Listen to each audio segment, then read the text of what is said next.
and whatever I see is smiling at me. Love is who I am.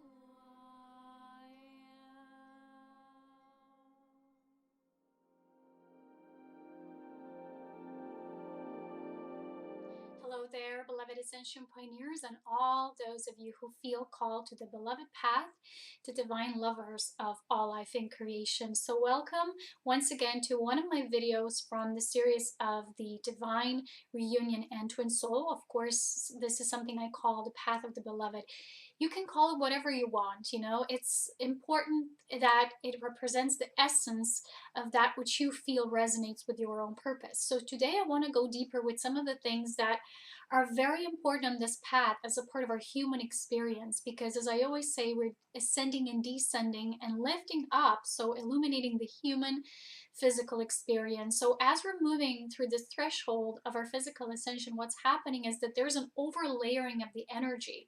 So this overlayering means that there's an available essence of that higher dimensional quotient of light, which we now call the New Earth paradigm, and we're becoming the new illumined humans, is that we're still going to be physical. We're not moving somewhere away. We're not ascending. And when some people call it, this is this illusion that people are calling ascension, well, I still call it ascension, but under that term there's also descension and integration and illumination of our true nature here as we're having this human experience. And this means that as we're going about this journey, we're going to experience things that maybe before we haven't even considered. But it's just that Spirit always shows us our path step by step, you know, mission per mission, purpose per purpose in that specific time frame. So what's really important that as we're moving into this new overlayering, it's almost like there's an ovoid of that light, which is now becoming more susceptible to us because we're more susceptible to that light. And as much as we are integrating it from within, as much is available at without. And this is just the basic law of resonance and frequency. So this means that we're going to be having the chance and opportunity to leave all those old structures and patterns and these illusions behind. But it's not that process that we leave them behind, like ignoring them and pretending they were never even there, because they were a part of our experience. Every part of separation was a part of what we have designed and what the collective of humanity has been participating in for eons and thousands of years. So for a lot of you who feel called to this mission and this framework called, you know, some people call it the twin flame journey, some people call it the sacred marriage, sacred reunion. I like to call it the sacred devotional partnership.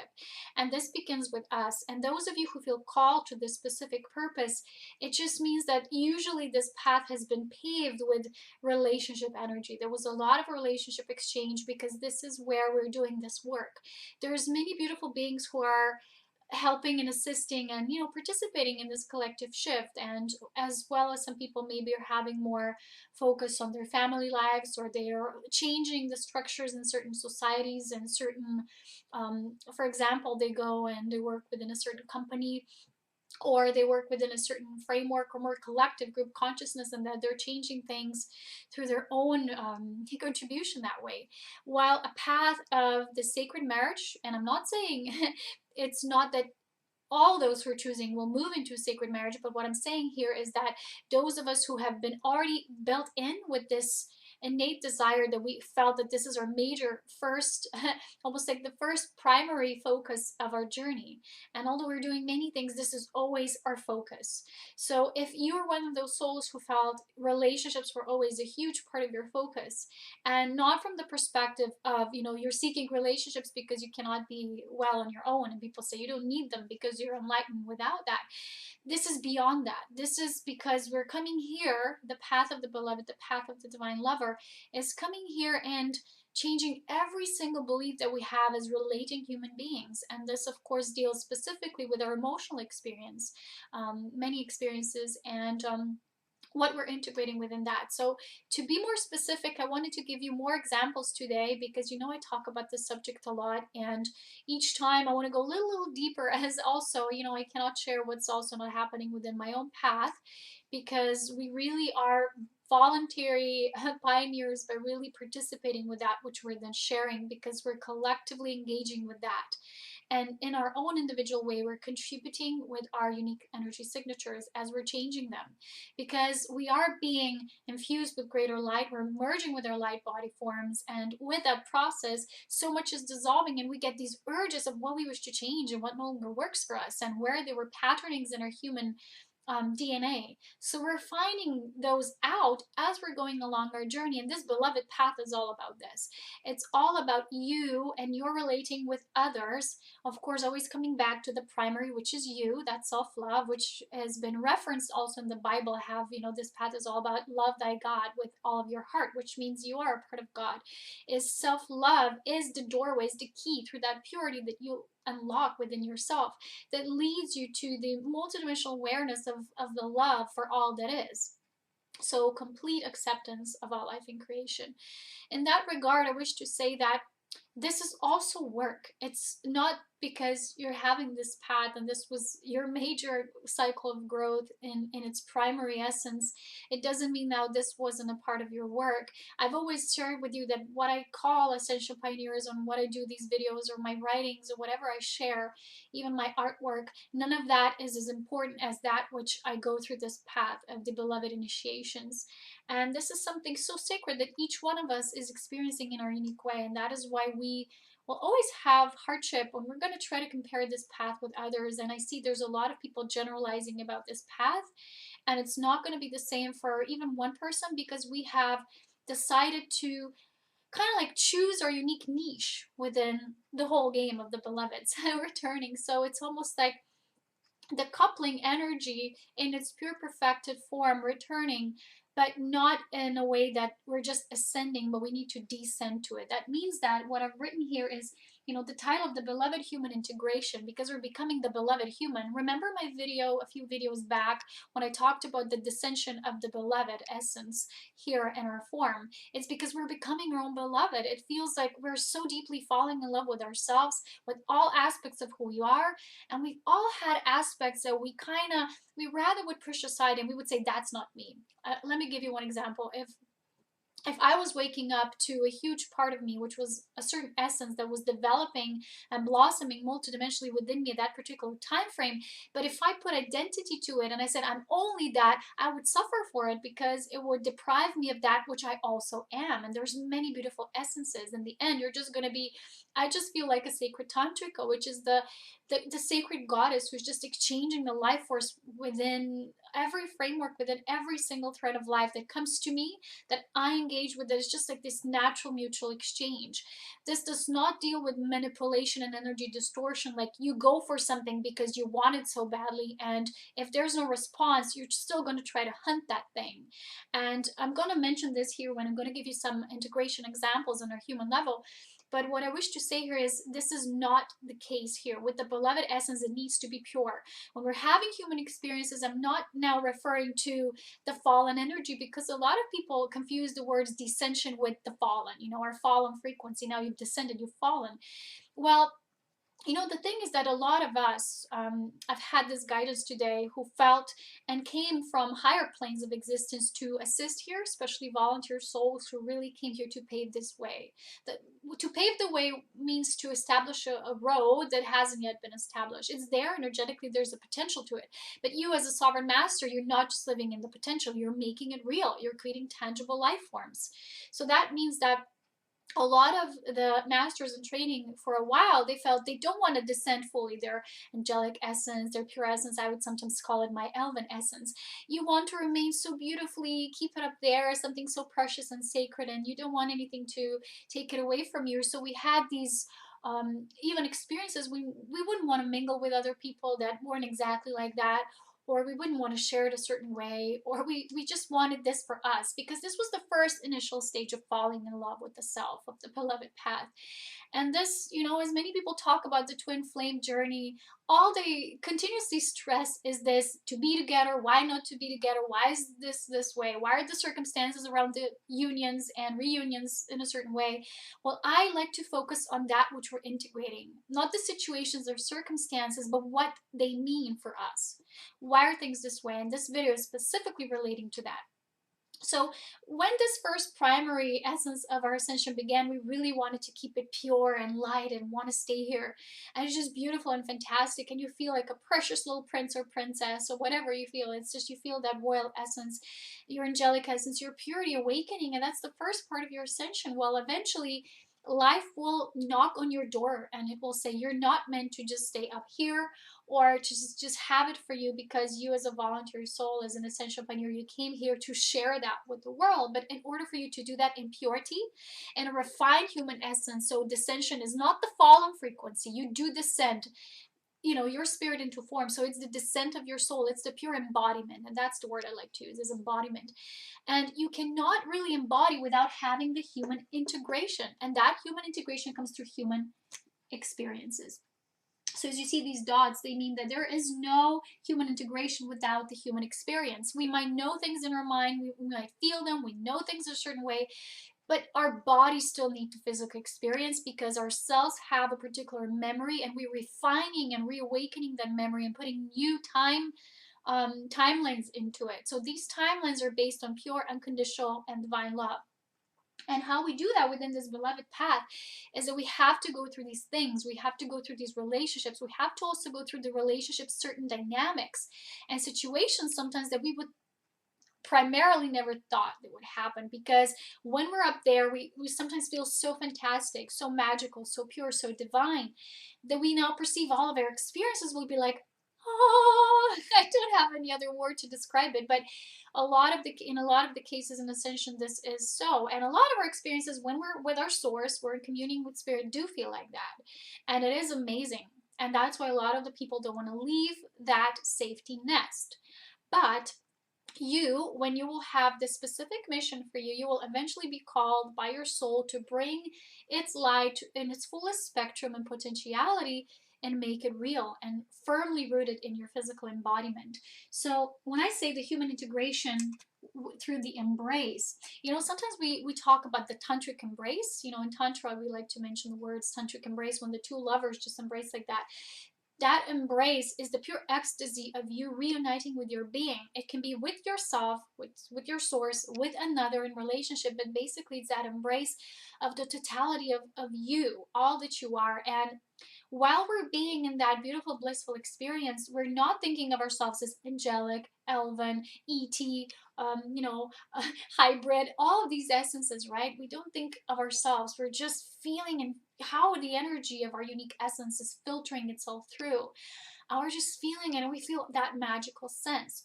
Well, our mission here is to bring that magic into every part of the human experiences. So the couples that we would say divine couples, either in the first segment of their journey doing it separately, and then later, if that's their agreement and mission together in sacred service to this human experience, which we're lifting up, we're ascending and descending, so that we're firmly creating a new experience.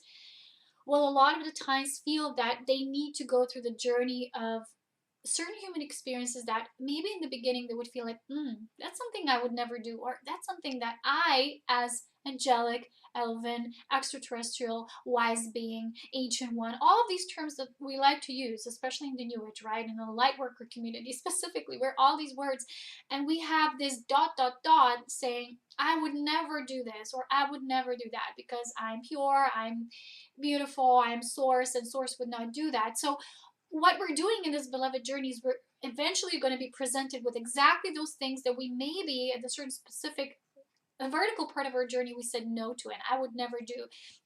Try to do an exercise when you put your journal in front of you and you write every single thing that you've been saying to yourself, I would never do. For example, it doesn't mean now you will do it, but it's just a complete total embracing of the human experience. Like when people have these relating experiences, it's just basically showing the relating of yourself with yourself, the love that you have for yourself. So when we're in relationships, this is deeply mirrored right back to us. And a lot of the cases when I see with people, they don't want to see relationships as fully as their mirrors. I'm not saying that another is exactly like you, but what they show you is your mirror at this time. It's either what you need to embrace, what you need to integrate, what you need to love more about you. It doesn't mean you will do now certain things, especially if you perceive them as fallen or corrupt or against or within lack of integrity. It's just that you, without any judgment, embrace them, because the moment you do, magic happens. You lift out this frequency of unconditional pure love. And when you do that, you alter you alter timelines. You do amazing work that you won't always see physical evidence of, but the energy will be there, and you will feel almost like you're shifting timelines, or you're creating something that's, it's not yet tangible, but it will become tangible eventually, and people will start to have different relationship dynamics. And you've seen maybe in your past relationships how this has been altered them or something like that, because a lot of us who are divine lovers, we're seeding people with our life force, not with ours, but we're creating these ripples that make them more easily connect with that which is pure, and it's going to alter their own timelines too. And it's an agreement. We're not doing that against someone's will. When we do anything against the will, we will have clashes of energy. We will get a slap by spirit. So that means if you're trying to force a relationship, or let's say you want to go on a date with someone, or you want to meet someone, it's so badly and it's not happening, you're still pushing, pushing, pushing, and you're using your any modes and means, or using your sexuality for that, or you're using your word manipulation skills or anything like that, and it's not flow and it's not a mutual reception, it means that you are going against that will.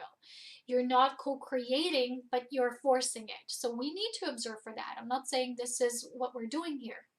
But when there's flow, and when there's this mutual reception and interconnectedness, that creativity, we will know, we will feel, because our life force will draw us in those circumstances and conditions. So there's a difference here with what I'm sharing. Then let's give me let me give you one example. Is sometimes people say, oh, this person, I'm supposed to be with them, or they're my twin flame, or whatever they are, um, being that or not, and they are supposed to be with me, but why are they with this person? And they kind of like create this projection towards that person that they're doing something wrong because they're not with them, rather than bringing everything possible to what they're feeling back to them. You know, really, what does that mean? And seeing the perfection, because if anything is a certain way, it's that way for a reason. There is no other truth in creation and living life, because we're creating all of that. And if things are a certain way, it's obviously for a reason, and it's not shifting because you're not shifting, and because you're projecting something that you feel outside of you, and you're seeking just assessing that situation and judgment and blame and ascribing and putting it all on the other person or whatever, you know, the object of your desire, affection, or love, instead of really going within and seeing what this could mean for you. I'm going to give you some of the conscious examples at the end, like just few, you know, the things I can feel like important. But what I want to say here is that this integration happens with ascending and descending. So the pillar of who we are, when we establish our firm pillar, cannot happen without the, you know, mutual reception between both the ascending and descending life force. That it's basically who we are. It's how we live. We are alive because of the sacred breath of life. We're not just alive because we have this, you know, certain functions within a human body that make it go.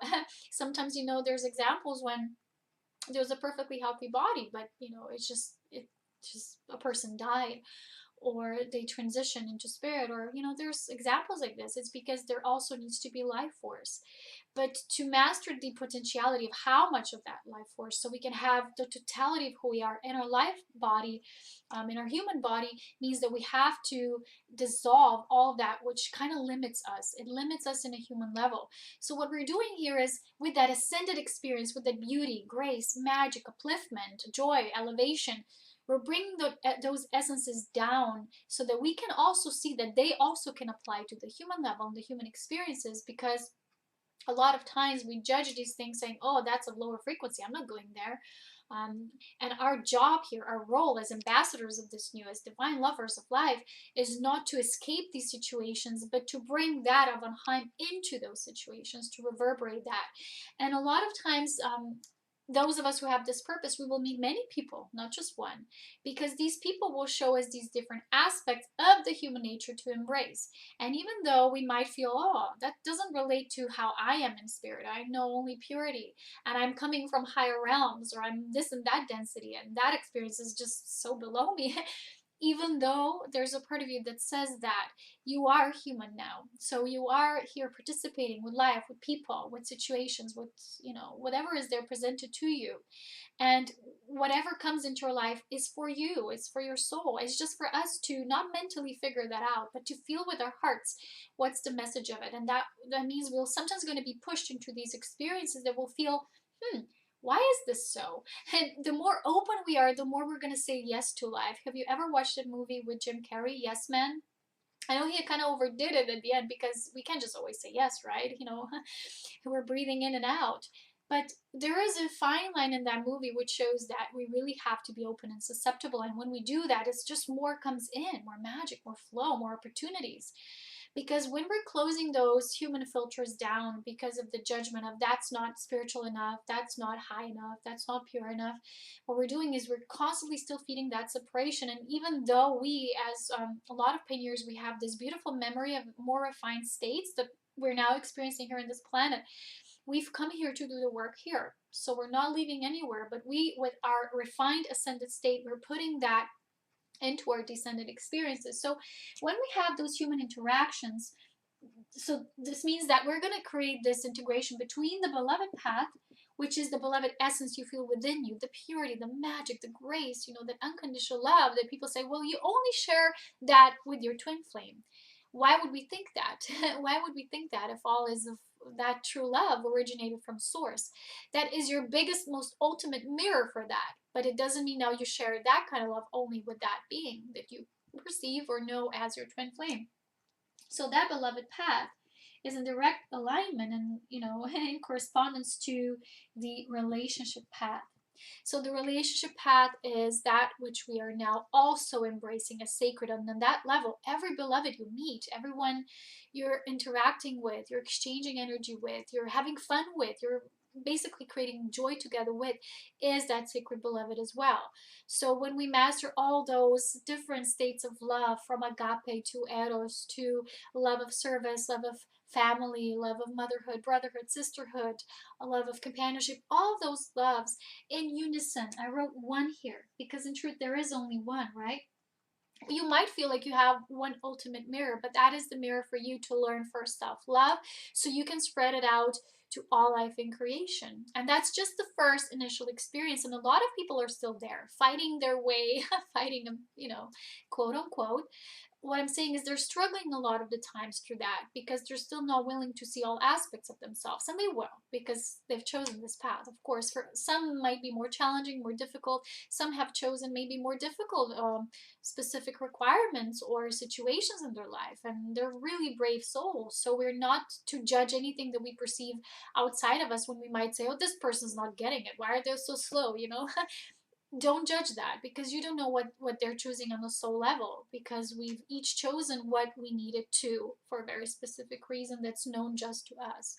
And that is why I always say that the beloved path is so sacred and can only fully to the fullest degree be known to us because we've chosen it. Prior to coming here, we've had an agreement with our team and our mission couple. Within that mission couple of the sacred divine destined union is what we've shared and what we vow to do, and that's where we have the memory of that vow. I would like to say that word because I think it's a beautiful word, the vow, right? So we're in this beloved human integration path, we're remembering those vows we've made, and they're very unique to us. So the beloved essence is in all. And this is directly related with the pillar that we're establishing. So sometimes for those of you, maybe you've been choosing a lot of relationship, not just one. And recently someone shared on my Facebook page, they said, well, I'm recently guided more to groups, and more people exchange. And that's beautiful because they know what they're being guided to, what they're being called to by their life force. It's just we really have to know that what we're doing is not forced. We feel really elevated with that. And when we feel open to that, we will usually receive guidance what this is about, and it will come after we've had the experience. Sometimes in this ascended way, we want to have guidance first, and then we can maybe allow ourselves to have an experience. Let's say you're guided to someone, you feel chemistry, you feel magnetized towards the person, but you say, oh, I'm not supposed to be with them because I'm supposed to be with my twin flame, so I'm just going to wait. And there's a lot of people who are constantly waiting and waiting and waiting, and with that waiting, you're basically being in lack, you're being in the lack of depression, depriving yourself of self-love and expression. You're depriving yourself of your mission, which is to go out there to exchange your life force, because that's what you're here if you're volunteering to share love in all its ways and beautiful forms. And waiting is not the same as holding the space. You're always in the space of your beloved essence. You cannot not be. Even if you have another relationship, you cannot not be within that sacredness. This is an illusion. It's the judgment that makes you feel so. So in this ascended, only the ascended view, a lot of times we have, someone said to me, I've had a relationship with someone and they've said to me, I would love to be your twin flame. I would love to be your whatever, but I cannot be because it's someone else. So I can't see you. I can't even be seeing you. I'm like, wait a minute. It's just, they didn't see that by them meeting me, there was already an agreement and it was already how it's meant to be. So they're trying to like push it aside and just seeing the vertical, not the horizontal, merge as well. So with this in mind, it's when we open to life, it means that we're going to engage with joy, and joy is that essence which we're bringing as that higher fifth dimensional and beyond essence that we're not just knowing and have a memory of, but we're consciously choosing and co-creating it here in this plane of existence and the new earth parallel. So that means that when we establish that pillar, we're going to feel safe in all of relationships. I'm going to give you one example that I've had the most dense experience with that person that I knew, which was my awakening relationship, because after that I was triggered to healing, to physical healing, to search of all of this. This triggered me to go on that path. And yet so many years later, I no longer, that essence is present. It's just different experience and there's just joy now. It's because the seeding of that experience has already its fruition, and now it's in the harvest mode. So basically now when you're in that pillar, sometimes we have this perception of hanging out with this person or being with that person will, people in the new age like to say, it will distort your aura, it will mess up your energy, or it will I don't know, mess with your vibes, whatever they're saying. It's this distorted perception when you're still judging lesser, lower, less than. And when you're within your pillar, everything is the beloved essence within that pillar. Every single thing. You are that pillar. You are a strong foundation of life force which just knows and trusts itself. So there's no weird vibration coming your way. You can be possessed. You can be this and that. And these judgments, we need to look into why they're there in the first place. You got to do that inner research, because if you have that, you're not to deprive yourself of that and to negate it or look away, but ask yourself, why is this there? Why am I even thinking it? Why is there jealousy when someone you think you're supposed to be with? Why is it there? Why are you trying to possess that person? They're not an object of your affection. No one is an object of our affection. But when we have the purity of just wanting to exchange with someone, like a companion, like on our life path, we want to share joy with them. We want to have magical experiences with them. We want to create. Everything will naturally unfold, even if eventually comes a time when you and this person will no longer feel that magnetism to be together. Means, okay, now we've culminated this path. Now maybe we're going to separate for a while or forever. It doesn't even matter, because you're always going to be guided into what's real and true for you. But what I'm saying here is that there's these obstacles that we self-created, depriving ourselves of living life out there, that they were just a part of our journey. So when we were still establishing the pillar, when we were not so yet firm and strong in this essence of knowing ourselves as the complete full beloved, because when we are, every other experiences that's out there, that's handed out to us, that's co-created through us, is of the beloved. And we no longer separate that as just this person and that way, and it has to be this way, and seeking that control. We're just basically embracing life and allowing life to naturally flourish to that which is the level where we need to be. These are all levels of sacred union, of our sacred marriage, and they do include not just one person, because we're doing this also as a collective. So this includes many souls. Sometimes it's in soul clusters. And when this happens, is you just have to trust. You have to trust. So today I want to mention one example within this relationship path, right, which is the physical integration of the beloved essence path. So with this, we're making the ideal into real. And a lot of times we want to have something, but our spirit life force brings us something else and another relationship. And we say, but I didn't want that. But this is a part of that path. You're just not seeing the forest for the trees, or the trees for the forest. Basically, it's just you're not seeing the whole picture. Anything we put out there, it's already from the soul, so it's guided from the soul and returns to us through the soul. So basically, we just don't see the bigger picture, but it is a part of that path. But because we want to dissect it into little pieces, we've lost the bigger picture and the connection to how this is already a part of our beloved path. So you say, no, but I wanted to manifest this and that. Why is this person now in my life? I don't want that. It's because you're not seeing clearly. So this is that particle that leads you to a bigger particle and the bigger and bigger. And so you're making this, weaving your cosmic spiral of life together. So in this, bringing the ideal into real comes only through allowance. So allowing yourself to have the human experience.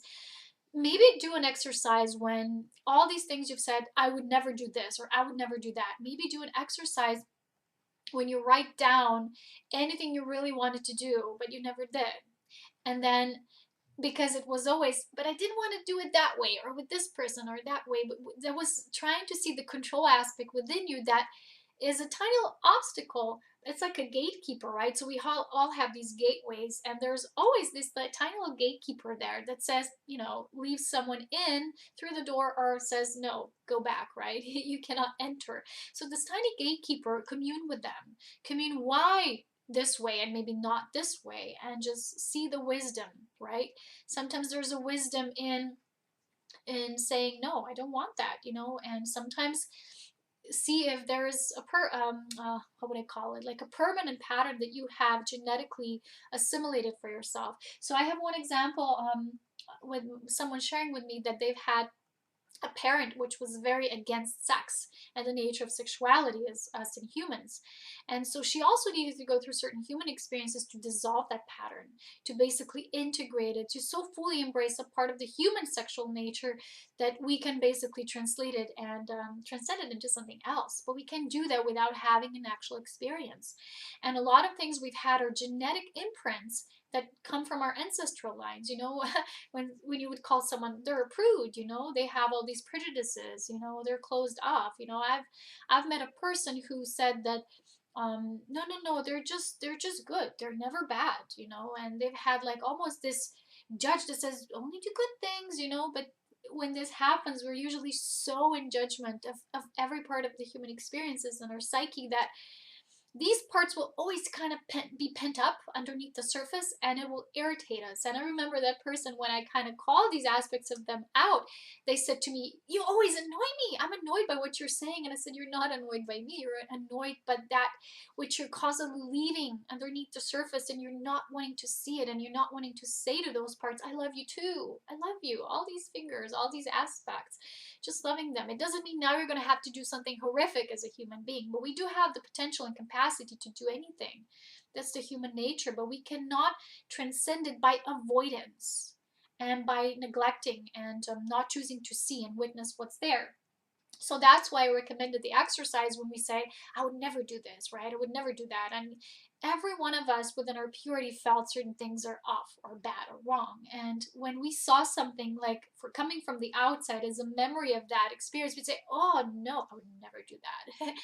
And there was still an aspect of us that called out on us and said, look, you're judging, right? You're not really seeing that it's just something that's being lived out. It doesn't not necessarily have to be your human choice, but why are you judging it? That's very important for us. So that allowance is, allowing yourself to be imperfectly perfect, if you know what I mean. So our essence can never be corrupted. And a lot of people have this belief that their soul, if you are going to have a certain human experience, your soul will be now damaged or corrupted or even fallen, things like that. So there's a perception of fallen, and the true nature of prime light that we are is all originating from prime creator light. It's not really a reality, but we have the belief of it, so we have the experience of it. So I remember once I talked to someone and I said to them, oh, you little pervert. It was like a joke, right? And I said, oh, I said something like, oh, but that is so bad. That is so naughty or dirty, something like that. And he said, well, humans we made it sound dirty, or we made it because of, you know, maybe we have pornography and how we show this dense carnal sexuality. So we made certain words that you can also use in purity, or you can also mean really in a beautiful sense something. But the word itself, and then you have an association with it, how it's usually portrayed to us. A lot of times it's fed to us through the filters of what's being shown to us through media and society at large. So we have this imprint, like if someone says this must be dirty, or it must be corrupt, it must be fallen frequency. We have to really embrace all life, even those forms that we would consider most fallen, most fragmented, most distorted, because that's how we're actually lifting them back up and allowing them the space to be, to have their own resolution, to have their own, like, you know, purging through that sacred breath of life, which is the breath of complete acceptance. So if you can't find a way to do that, like automatically breathe through that which you're judging. Maybe look at your list and just look at the essence, imagine something, and breathe through it. So I want to use an example here. This is an example of the love triangle, right? So a lot of us are now beyond just, you know, meeting someone. Do you want to be together? Are we together? Why are we not together? We're doing the work. We are at the level which is more advanced mastery level now. We know all that I'm talking about is for self-mastery, but a lot of us are already at these advanced levels when we're changing and altering these human associations with one another. One of them, this was a good example that I got, was a love triangle, right? So you'd say, in the love triangle, there's usually three people involved, and we as humans say, "Ooh, that's bad. That's really that's cheating," or even if it's just energetically, that's cheating. I remember reading in Salva Kelly's books this summer about the nature of relationships in the higher realms, how energies always exchange with multiple beings. You know, we just exchange energy, and it's a different perspective of how we share it. So it's almost like in your dreams, right? If you have sometimes cosmic sex or astral sex experiences, and I know a lot of people had those, and people talk about this also in this twin journey. They talk about these experiences. It's basically because we exist as not just the couplings, we also exist within greater group soul clusters. So a lot of times, because we have this, let's say one representative of the collective group, sometimes it's also the group of the group, so it's a you know, the greater soul group level. But it doesn't matter now. What I wish to say is that, let's say you've gained something, you've gained a certain wisdom, and when you cosmically merge, and our human nature sometimes doesn't understand what it means to have cosmic sex, because we immediately relate it to human physical sexual experience, and we consider it like, oh, that's weird. Well, you just go there and, you know, you do these things. So when you're not aware of it, it's not true. On these higher planes, everything is done with much more awareness. It's the human level that has sometimes these distortions of what's really taking place. So let's say one particle already has accumulated something, a certain wisdom, and you impart that with sexual fusion, because sexual exchange in tantra is just life force exchange. You almost, like if you've sat with someone and you've gazed into each other's eyes, it's also part of the cosmic sex communion. Or you're just holding your hands, or, you know, the basic tantra exercise when you hold each other's hearts like this.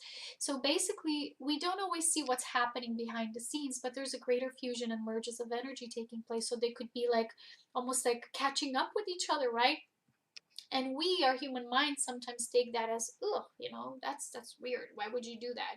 We don't understand, and immediately when we drop into our bodies, and if our awareness isn't high enough, we start to put those boxes and labels and judgments. So the love triangle here, I'm using this example as how much, if this is one of, maybe you're going to have this example now, you're going to have interest in multiple partners, or multiple people will kind of draw you for your attention, and you might feel, why is this happening? Am I a bad person? No. What you're doing now is this greater group level. So let's say this is you, and there's two people, or maybe there's more people, right? And you feel your energy equally goes to one and the other, but in a different way. And I've shared this before. Watch my video back, because many times I've talked about that when we assimilate those primary essences with each representative, they kind of trigger a certain aspect of us. So when you make a list, right, and maybe make a list of your past loves, or people, not necessarily has to be a romantic relationship, it can be anyone, right, that you felt a close connection and kind of inner work taking place between your soul communion. And what you do is you just see what was the main aspect you were together experiencing. And maybe if it's someone returning to your life from, I don't know, maybe from your past or whatever, now it's different. Now it's different. Write that as well. And then see how this shifts. See how you're altering that, how you're changing that. Because we are changing each other's soul timelines. We're creating this new earth paradigm relating experiences.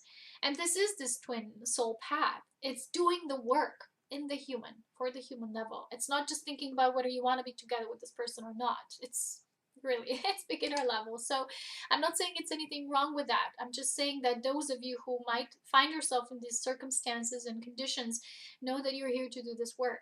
That's a part of your work, and consider it sacred. Don't think it's not important and you think you're not doing anything and all you think about is these relationships. We're doing that work now. Look at astrology, the whole nature of where certain positions are right now. It's all about relationships, and I've heard many astrologers saying that now it's going to be all about relationships. It's just a lot of us have completed the self-love initiation mastery. Now we want to go out and mingle and do the relating work. So when you master yourself, what's next? Ooh, it's the relating experiences. How can I stay within my light, within my enlightenment, within my pillar, while also exchanging the energy, right? Not in an old way anymore, with through possession, manipulation, attachment, codependency, addiction, but through mutual receptivity and complete acceptance. So if you had, for example, now a love triangle, consider how you would consider it in the past.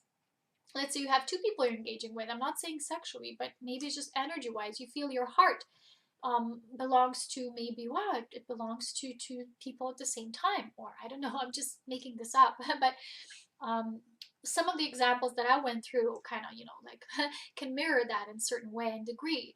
But for you, it has to be what resonates with you. So what I'm saying here is, what changes here is, and I've recently had this experience, is that there will be such unconditionality about this. Is just basically allowing ourselves to know that whatever we're wanting and needing in certain relationships is, the other also sees that as for you, and they will unconditionally accept that. And when this is so, and especially in triangles, there's a great example how this is being shifted. You will see how much you're basically now moving even deeper into that acceptance. So that doesn't mean now we're not going to have, if that is our desire partner, it's in sacred union, yes. But these things that I'm talking about are for voluntary souls who are choosing to experience that love in all ways and forms, that you're focused, you're primary, and yet it's not about being attached to one person. It's just love has to flow. And when you find a certain aspect of how your energy expresses itself, and if another is your mirror at that time, that has to be unconditionally accepted by you or your other half, or other you, or how you would consider it. So that just means that this is a part of your journey, and this is what you have ascribed to, this is what you signed up for. And this is how you bring the ideal into real. It's not that we're attached to a certain goal, how our sacred union, like a final reunion, will happen, or how for us this will be experienced, but we know it's just, we're drawing it, we're magnetizing with us, allowing ourselves every part of the human experience, not negating it and waiting just for someone and not doing anything, not being with life, not creating, just being stagnant. That makes you sick, it makes you ill, and you're depriving yourself of the human experiences that you in the first place came here to lift up and a new frequency. So without judging what's good and bad, just participating with them and altering them within your own way. So let's say there's something you never would do. Try to be so innovative that you think, but what if I still did it, but in a completely different way that I never even imagined possible? How would that feel? And then feel how you're being shown that aspect, because that is the answer for you. I can't really have an example right now. It doesn't come to me, but for example. And since I'm at the triangle, right? Some people would say, oh, I would never have a threesome, or I would never be in a group sexual experiences. I would never do that, or I would never get naked in front of the public and others, and all these things, right? I'm not saying no, you need to do them. I'm just saying, see the essence behind the drive of what certain things and why they are a certain way. For me, my personal body is very sacred, and my nudity and my things, that will be just, for me, that which will be guided to share with. So I don't consider that, but I don't consider it judging, for example, if others are doing. So see the difference when there is a judging of the overall experiences, or is just something that you particularly don't resonate with, because that's the important part here that we're doing. So now I want to go back to the to the final point, which is the reflection and mirroring aspect, which a lot of us talk about.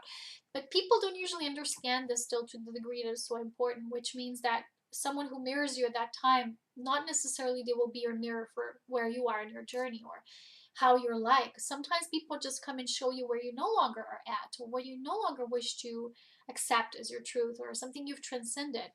I've had an experience of a mirror that was completely vertical. And, at the beginning, I was like, why are they like this? They're so vertical, and I didn't like it. And of course, a part of me also wanted to make it about them until I realized, well, it isn't about them. Why did they come into my life? Why did I create them in a way, right? And I saw that basically that image which I saw, the energy when I connected with them, that just vertical to ethereal, and it's almost like denying my body and the experiences I want to have right here and now as a human. And that person not having the same cycle in their evolution of the soul, and that didn't match, therefore. So I saw that basically they were a mirror for what I no longer feel. I'm no longer there. I'm no longer just vertical. I've completely mashed this experience with the vertical and horizontal as one, the marriage of my masculine and feminine in unity. And that just showed me in the moment I got that, you no longer even desire that, or that person just dissolves in your reality as in that particular essence. They might come back and mirror something different, or I don't know, there's different soul agreements. But what I'm saying is that every single time something is felt, or it's either triggering us or annoying us, or something we rather would just, we just want to get away from it. But I'm sure many of you had this experience when you wanted to remove a person, you wanted to let them go or isolate yourself from them, but you find yourself even maybe a couple months or years later, you still were drawn to them. It's because you didn't complete that part which you had an agreement with, that you will exchange with, that they will show you. It's something you really need to embrace and completely integrate. So that vertical and polarization experience is something that is very familiar to me, but also maybe someone being not available. A lot of people are choosing to be attracted to people who are never available, emotionally available, physically available, all these things. And they make it about them, and they say that person's married or that person's like this. Why am I attracted to them? And the reason is that there's a dynamic that we need to see that's maybe been playing out. And how is this connected to our lineage, our soul lineage, our DNA lineage healing? So when we're brave enough to do that work, Spirit will give us all the answers. But until we're saying no, no, I know a lot of people who like generally agree with things, but then they always say, yeah, but that doesn't apply to me. Oh, but that no, that's not for me. It's just basically always excluding yourself from the rest, from the whole, and seeing that the ideal is pure perfection. Well, the ideal and bringing it into real is the imperfect perfection, right? We're still perfect as in the level of that we're all aspects of source, and how this experiences for us uniquely are flowing and how we're choosing things. But imperfect in the way how we're also learning along the way as we're going, as we're, trial and error. It's a beautiful part of love, how it experiences. And the deprival of that experience is being too just vertical, isolating yourself, seeing, like I said here, people are too 3D. Someone is too 3D, or I see people do that a lot. When you use it as a joke and you say, you're so 3D, that's good. Just we are here to laugh, and we're here to joke about every single thing, because that's our pure essence, is that joy. But whenever there's judgment of something like that, we really need to look into how is that mirroring something within me that does not yet embrace my full humanity. It doesn't mean now you need to have that experience, It's just completely seeing how that is done through that embracing. And I'm sure you've had examples when you said something in the past, ooh, I would never do that. And then you did it later. And a voice might have said, oh, you see, you're doing it anyway. You're bad. But the thing is, like, you were brave enough to dive into the experience, and you've seen that even though the mind judged it and said never, ever, ever, ever that, your life force still has unique wisdom that makes you do things anyway. And that's the beauty of our human experience. So this is the beloved journey through the human relationship path and experience of human integration. There's much more, but I really wish to create something on this level as our astrological new year begins with maybe some groups or something like that. Let me know if you're interested in something like that, because there is more in depth. I can't go so much in deep. I generalize lots of things in these videos, but something a lot that we're doing, because we really started doing this work now. For a lot of us, we've completed this self, this self-love with all these aspects. Now we're moving into seeding others, helping others in that way. Not helping by, oh, I'm going to help them, I'm going to save them, I'm going to heal them. Just by being with them, just by being, participating with them, by creating a divine companionship path. So this is our next steps, how it is for a lot of you. Thank you for staying tuned to what I do through Ascension Pioneers. It's a beautiful love exchange. For all of you writing me your feedbacks, thank you so much, and especially those of you who feel called to donate through your heart. It really means a lot too, so it can be an ongoing flow of sharing here freely. And yeah, so thank you so much for being a part of the collective and our Ascending Descending self-mastery group. And as always, I love you so much, with love, wisdom, and power, with so much grace. Bye-bye.